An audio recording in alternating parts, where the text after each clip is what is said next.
Hello धुरंधरो, नमस्ते, राम राम। मैं हूं अमित चौधरी। स्वागत है आपके अपने YouTube चैनल अमित सर जी के में। तो आज 14 दिसंबर है, मोस्ट इंपोर्टेंट डे है। मोस्ट इंपोर्टेंट क्वेश्चनों की शुरुआत करते हैं अपनी डेली करंट का तैयारी के अंतर्गत। हर रोज की तरह हर रोज मेरी जो एक क्लास होती है करंट अफेयर की, प्रातः सुबह 6 बजे आ जाती है और हिंदी इंग्लिश दोनों में प्रोवाइड होती है। पीडीएफ को मैं शेयर कर देता हूँ अमित सर जी के टेलीग्राम पर। ठीक है, मेरी सबसे पहले होती है क्लास, सबसे शानदार होती है। हर क्वेश्चन के अंतर्गत पॉइंट वाइज मैं समझाता चलता हूँ कहाँ से एग्जामिनर क्वेश्चन उठा सकता है। ठीक है, ये मेरा मेन एम होता है। मेरा मेन टारगेट ये है कि एग्जामिनर कहाँ से क्वेश्चन उठा करके आपके सामने रखेगा, वो आपको समझाना होता है।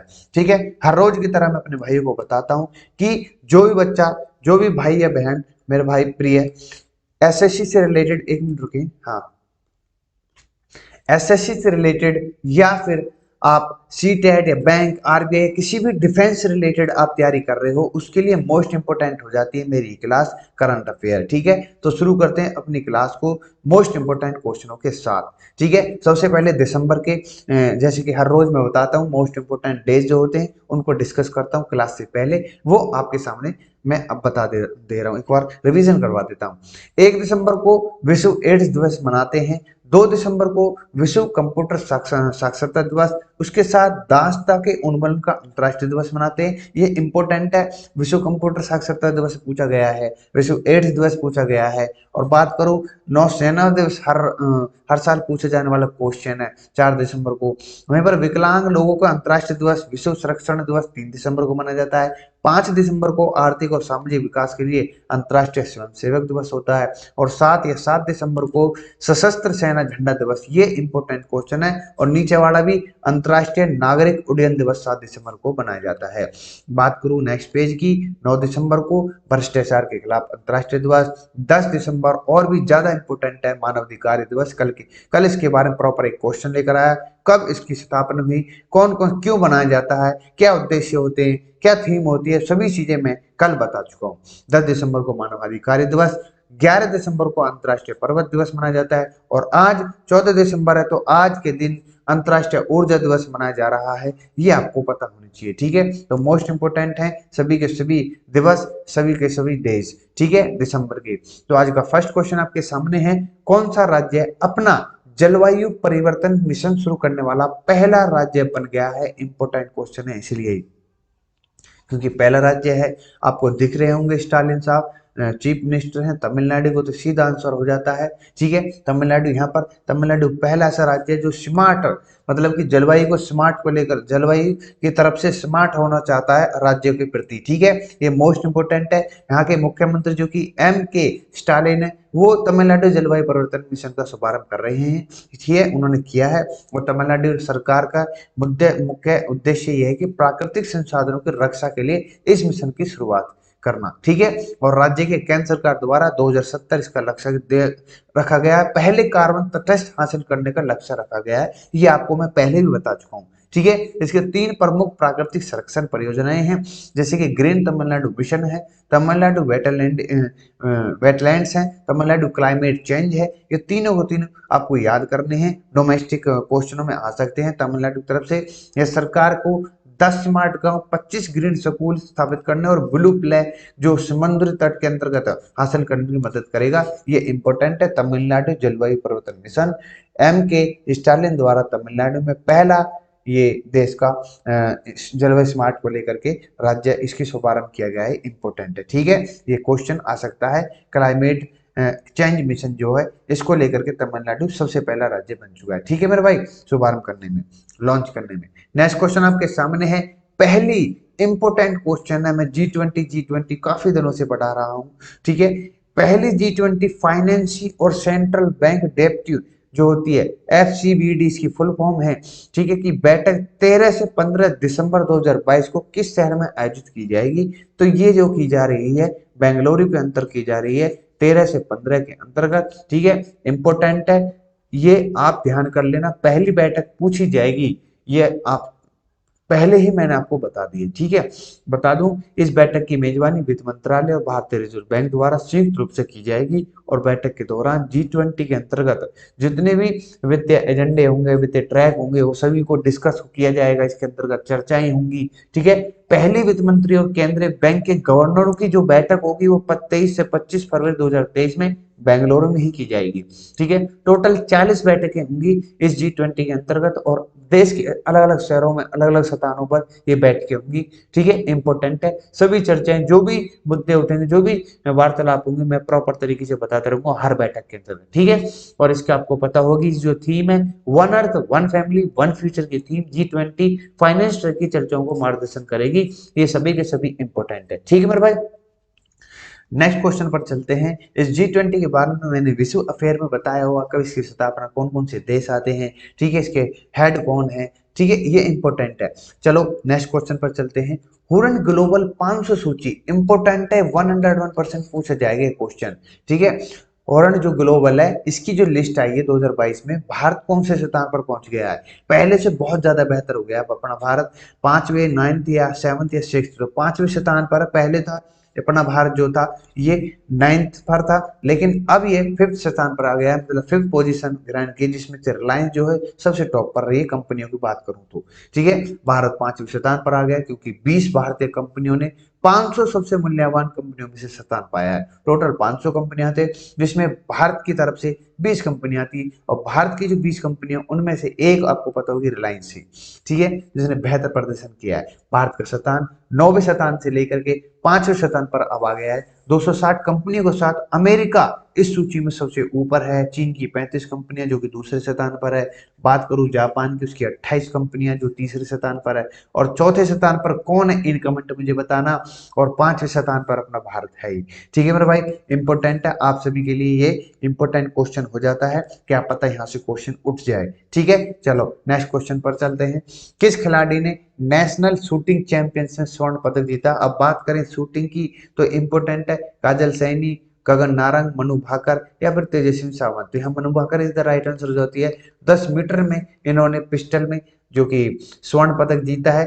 नेशनल निशानेबाजी हो रही है चैंपियन, जो कि भोपाल के अंतर्गत आयोजित की जा रही है। तो मनु भाकर जी ने 10 मीटर पिस्टल जूनियर महिला स्पर्धा में स्वर्ण पदक जीता।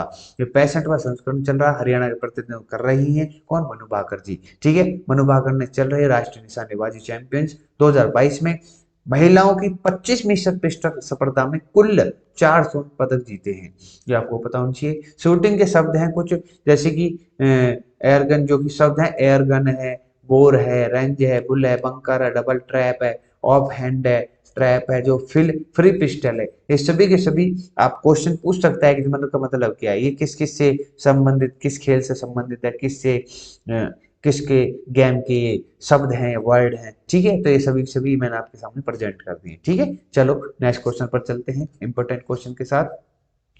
किस देश के द्वारा अब तक का पहला अरब निर्मित चंद्र अंतरिक्ष यान सफलतापूर्वक लॉन्च किया गया है। इंपॉर्टेंट क्वेश्चन है। ब्रिटेन, अमेरिका, अब यहाँ पर अरब लिख रहा है तो तुरंत समझ जाओगे, संयुक्त अरब अमीरात जो कि गल्फ कंट्री है, अरब देशों गल्फ कंट्री का पहला है ये इंपॉर्टेंट क्वेश्चन है, यहाँ से क्वेश्चन आएगा ही आएगा। जो कि निर्मित चंद्र अंतरिक्ष यान सफलतापूर्वक लॉन्च किया गया है, ठीक है। इसका जो मिशन है मैं बता दूं, यह स्पेस एक्स फाल्कन 9 रॉकेट ने इसे 11 दिसंबर 2022 को, अभी से 3 दिन पहले अंतरिक्ष में पहुंचाया गया है। और अंतरिक्ष यान को फ्लोरिडा के कैप कनारेबल स्पेस फोर्स स्टेशन से लॉन्च किया गया है, ठीक है। ये इंपॉर्टेंट है। और राशिद रोवर अंतरिक्ष में लॉन्च होने वाला पहला अरब निर्मित चंद्र अंतरिक्ष यान बन गया है, ठीक है। मिशन अप्रैल 2023 में चंद्र पर पहुंचने पर निर्धारित किया गया इसको, ठीक है। चलो नेक्स्ट क्वेश्चन की तरफ चलते हैं।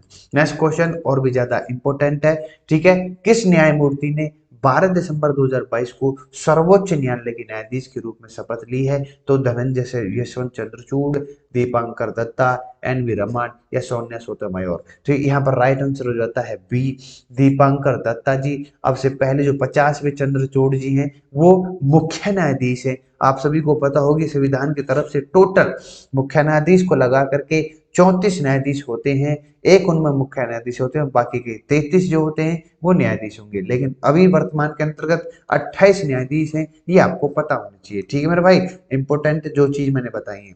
भारत के मुख्य न्यायाधीश DY चंद्रचूड़ ने न्यायमूर्ति दत्ता को शपथ दिलाई। ठीक है, जस्टिस दत्ता का कार्यकाल 8 फरवरी 2030 को समाप्त होगा और उनकी नियुक्ति के साथ सर्वोच्च न्यायालय में 34 न्यायाधीशों में से 28 न्यायाधीश होंगे। वर्तमान में सर्वोच्च न्यायालय की अधिकतम क्षमता 34, जैसे मैंने बताया है, टोटल 33, एक मुख्याधीश को लगाकर 34 हो जाते हैं। सर्वोच्च न्यायालय के न्यायाधीशों की नियुक्ति राष्ट्रपति करते हैं, ये आपको पता होगी। और सर्वोच्च न्यायालय के न्यायाधीश के रूप में नियुक्त व्यक्ति राष्ट्रपति या उसके द्वारा उद्देश्य से दिए गए उस नियुक्ति किसी अन्य व्यक्ति के शपथ ग्रहण करवाता है। जब तक राष्ट्रपति नहीं आदेश देते तब तक कुछ नहीं होता। ठीक है मेरे भाई, शपथ के दौरान। चलो नेक्स्ट क्वेश्चन पर चलते हैं। किस राज्य के एक बीज फॉर्म को भारत का पहला कार्बन न्यूट्रल फॉर्म घोषित किया गया है? तो कौन सा राज्य है? केरल, तमिलनाडु, गुजरात या अरुणाचल प्रदेश? यहाँ पर Kerala is the right answer हो जाता है। इंपोर्टेंट है, भारत का पहला कार्बन न्यूट्रल फॉर्म बन गया है। यहाँ से क्वेश्चन उठेगा। केरल के CM आपको पता है पिनरई विजयन साहब हैं, और केरल के अलावा में जो कि अलुवा में एक बीज फॉर्म को देश का पहला कार्बन न्यूट्रल फॉर्म घोषित किया गया है। ये क्वेश्चन 101% SSC GD में आने वाला क्वेश्चन है। ठीक है, बीज फॉर्म ने अपने कार्बन उत्सर्जन को काफी कम करने के बाद कार्बन न्यूट्रल दर्जा हासिल किया गया है। CM ने कहा है कि 140 विधानसभा क्षेत्रों में कार्बन न्यूट्रल फॉर्म स्थापित किए जाएंगे और इसका लक्ष्य है जो है 2050 का है, शुद्ध शून्य कार्बन उत्सर्जन लक्ष्य निर्धारित किया गया है इनके द्वारा। ठीक है मेरे भाई, इंपोर्टेंट है, पहला है। यह क्वेश्चन इंपोर्टेंट इसलिए हो जाता है, ठीक है, जब कभी कहीं भी मैंने कई चीज क्वेश्चन आज करवाए पहले पहले कर करके, ठीक है, उनको इंपोर्टेंट है, नोट कर लेना एक कॉपी के अंतर्गत।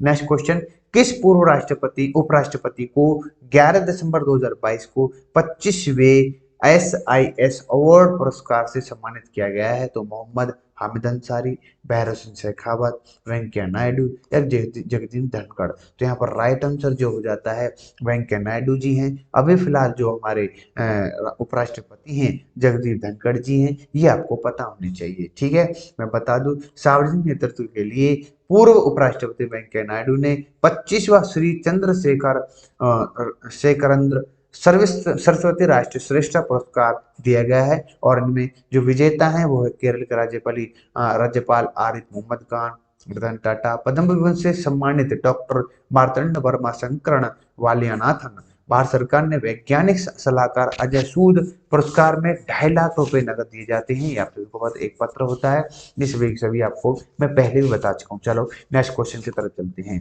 नेक्स्ट क्वेश्चन आपके सामने है, इंपोर्टेंट है। तमिलनाडु के मुख्यमंत्री ने किस शहर में आकर के, ये इंपोर्टेंट है, महाकवि सुब्रमण्यु भारतियार की प्रतिमा का वर्चुअल उद्घाटन किया है? ये बहुत बड़े महाकवि हैं और ये किस राज्य के हैं? तमिलनाडु के हैं। तो तमिलनाडु के ही मुख्यमंत्री को बुलाया गया है, किस शहर में? अहमदाबाद में, हैदराबाद, बेंगलुरु या वाराणसी? तो यहाँ पर राइट आंसर हो जाता है वाराणसी, जो कि कहां पर स्थित है? आपके उत्तर प्रदेश के अंतर्गत है। तमिलनाडु के मुख्यमंत्री MK स्टालिन ने महाकवि सुब्रमण्यम भारतियार 141वीं जयंती पर उनकी प्रतिमा का अनावरण किया। ठीक है, सुब्रमण्यम भारतियार ये जो है यह तमिलनाडु के महान कवि थे, स्वतंत्रता सेनानी थे, समाज सुधारक थे और महाकवि भारतियार के नाम से जाना जाता है। क्या पता यहाँ से क्वेश्चन उठा ले। उनका जन्म 11 दिसंबर को 1882 में तमिलनाडु में हुआ और उन्हें महानतम कवियों में से एक माना जाता है। कन्नन पट्टू, नीलावलम, वनी विनिकम कुंदम, पांचाली सबतम, कुयल पट्टू, उनकी कुछ कविताएं हैं अपने। ठीक है, किसकी? सुब्रमण्यम जी की। ये इंपोर्टेंट है, तमिलनाडु के हैं ये महाकवि जी। और कहां पर प्रतिमा का अनावरण किया है? तो ये स्टालिन के द्वारा उत्तर प्रदेश के वाराणसी में। ठीक है, इंपोर्टेंट है। चलो नेक्स्ट क्वेश्चन की तरफ चलते हैं। नेक्स्ट क्वेश्चन आपके सामने, सुखविंदर सिंह सुक्खू ने किस राज्य के मुख्यमंत्री के रूप में शपथ ली? आप सभी को पता होगी, सुखविंदर सिंह सुक्खू हिमाचल प्रदेश के नेक्स्ट CM बन चुके हैं। ये इंपोर्टेंट है, वहां पर कांग्रेस की सरकार आई है, काफी हद तक टक्कर रही। ठीक है, तो पिछली बार बीजेपी तो उससे पिछली बार कांग्रेस थी और फिर चेंजिंग हो रही है, मतलब हर 5 साल में चेंज मूवमेंट।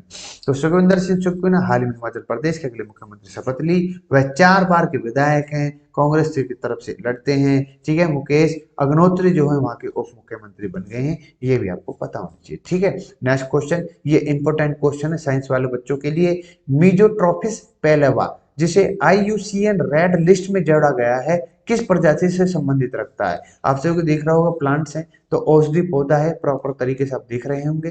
ठीक है, नजरबंद तो है नहीं आपके। तो हिमालय में पाई जाने वाली 3 औषधीय पौधे की प्रजाति को संकटग्रस्त प्रजाति की IUCN लाल सूची में जोड़ा गया है। मीजो ट्रोपिस पैलेटा जिसे आमतौर पर पटवी के रूप से जाना जाता है और उत्तराखंड के स्थानिक को गंभीर रूप से लुप्त प्राय या फ्रोटोलिया सरोसा को कमजोर और डेक्टोलोरोजिया हेटेरिजिया के लुप्त प्राय के रूप में मूल्यांकित किया गया है। ये आपको पता होना चाहिए, हिमालय की तरफ मिलते हैं, औषधीय पौधा है। ठीक है, और इसका नाम मैंने बता दिया है। ठीक है, ये इंपॉर्टेंट है, मीजोट्रोपिस पैलेटा। ठीक है, IUCN रेड लिस्ट में इसको जोड़ा गया है। ठीक है मेरे भाई, तो इतना ही था आज आज की क्लास के अंतर्गत।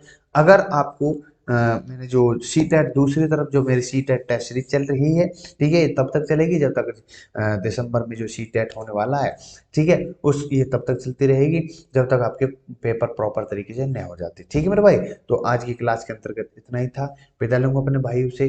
नमस्ते, राम राम। कोई भी शिकायत हो, कोई भी दिक्कत हो तो मेरे से पूछ सकता है, टेलीग्राम से प्रॉपर तरीके से जुड़ सकता है, PDF वहीं से मिलेंगी सभी चीज़ों की। ठीक है, तो जय हिंद, जय भारत। मिलते हैं नेक्स्ट क्लास के अंतर्गत।